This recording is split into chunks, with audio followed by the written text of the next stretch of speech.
Hello friends, welcome to my channel টিলি ব্লগসে তোমাদের অনেক স্বাগত। আমি খুব একটা ইয়েতে রয়েছি। আমি কি করব বুঝতে পারছি না। একটা গেছো ইঁদুর, আজ কটা দিন এত জনম ছিল না। একটা গেছো ইঁদুর ঘরে আজ প্রায় 1 সপ্তাহর উপরে ঢুকছে। কিছু বলি না, তিতলি বলে মা ও থাক, কিছু বলো না, ছোট মানুষ, ও যা করে। কিন্তু এ তো প্রচুর পরিমাণে অনিষ্টি করছে। দেখো, আমার এত বছরের এত সুন্দর এই ফুলটা আমি খুব পছন্দ করি। এক ঝাঁক ফুল, দেখো একটা জায়গা রাখিনি যে ফুলগুলো সব ফুল প্রতিদিন দুটো দুটো করে নিয়ে যায়। ভাবি ঠিক আছে চলো, ওমা এখন দেখছি আজকে তাকিয়ে দেখছি পুরো ন্যাড়া করে দিয়েছে ফুলটা, একটা ফুল নেই। দেখো এটা কী করেছে। আর সবচেয়ে বড় কথা, আমার এই নতুন মিড কেসটাকে দেখো, দেখো কি করেছে, পুরো ফোকলা করে দিয়েছে।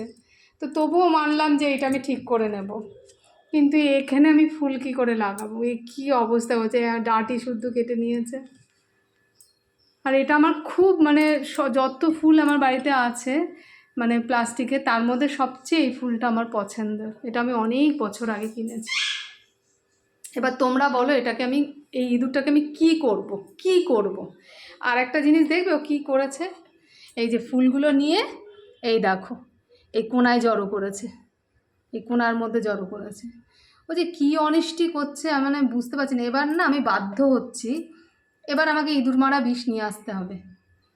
আবার রাত্রিবেলায় শুয়ে শুয়ে ভাবছি যে ওর যদি বাচ্চা থাকে তাহলে তো ভীষণ বড় একটা বাজে ব্যাপার হবে। আমি কী করবো আমি বুঝতে পারছি না। তোমরা কমেন্টে জানিও আমার কী করা উচিত, আমি বুঝতে পারছি না।